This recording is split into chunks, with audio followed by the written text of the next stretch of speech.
கார்த்திக் மாதம் முதல் வெள்ளிக்கிழமை போய் பரமசிவனை பார்த்துட்டு வரலாம் வா அப்படின்னு எங்கள் வீட்டுக்காரர் என்னை கூட்டிகிட்டு வந்துட்டார். பரமசிவனை பக்கத்து வீட்டுக்காரன் இல்லைங்கோ, ஈசன் எம்பெருமானத்தை சொன்னேன். போகிற வழியில் இந்த சீனரி ரொம்ப அழகாக இருந்துச்சுன்னு நாங்கள் ரோட்டில் வண்டி ஓட்டு அந்த வாத்து குஞ்சுங்கெல்லாம் போகிறத பார்த்துட்டு இருந்தோம். அது ஏரியில் அழகாக மிதந்துட்டு இருந்துச்சு. பின்னாடி திரும்பி பார்த்தா தென்னை மரம், வாழை மரம், பின்ன பனைமரமெல்லாம் கணக்கே பண்ண முடியாது, அத்தனை மரமும் இருந்துச்சு. இந்த இடம் நல்லா இருக்குதில்ல, இப்போ நல்லா க்ரீனிஷாக இருக்குதில்ல அப்படின்னு சொன்னேன். இதை விட அழகான ஒரு இடத்துக்கு கூப்பிட்டு போகிறேன்னு சொல்லிட்டு பக்கத்தில் இந்த தாமரை குளத்துக்கு கூட்டிகிட்டு போனார். என்னால் என் கண்ணையே நம்ப முடியலைங்க, அவ்வளோ ஒரு அழகாக இருந்தது.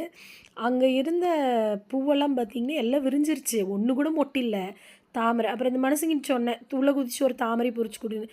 ஏன் பேசாமல் வா, நீ என்ன ஏதாவது பண்ணாமல் விட மாட்டேன் அப்படின்னு சொல்லிட்டு அங்கே பார்த்தீங்கல்ல என்ன ப்ளூ கலரில் இருக்குது, வரைஞ்சி வச்ச மாதிரி இருக்குது, ஒரு இலை இல்லை மரத்தில்.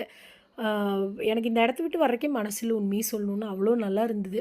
அப்புறம் அங்கேருந்து கோவிலுக்கு போயிட்டு அப்புறம் எதாவது இவருக்கு புல்லை வாங்கி போட்டுட்டு பக்கத்தில் எங்கள் வீட்டுக்காரோட ஃப்ரெண்டோட தோட்டம் இருந்துச்சு, அங்கே போயிருந்தோம். அப்புறம் அங்கே போயிட்டு அங்கே இருக்கிறவங்களையெல்லாம் பார்த்துட்டு எல்லாத்துக்கிட்டையும் பேசிட்டு இந்த மரம்லாம் பார்த்தீங்கல்ல, இங்கேயும் வந்து கொய்யா மரம், மாமரம் எல்லாமே இருந்தது. அப்புறம் எங்கள் வீட்டுக்காரர் வா உன்னை ஒரு இடத்துக்கு கூப்பிட்டு போகிறேன்னு சொல்லிட்டு கையில் வாழைப்பழத்தை வாங்கிட்டு இந்த மனுஷன் பாட்டுக்கு போயிட்டே இருக்குது என்னை விட்டுட்டு. நான் கூட எங்கே போகிறீங்க அப்படின்னு கேட்டால் இந்த அழகான தெய்வத்தை பார்க்குறதுக்கு தான் கூட்டிகிட்டு வந்திருக்கிறாரு. பார்த்தீங்களோ, எங்கள் வீட்டுக்காரர் கூப்பிடுறாரு, அது ரெஸ்பாண்ட் பண்ணுது, என்னால் நம்பவே முடியல.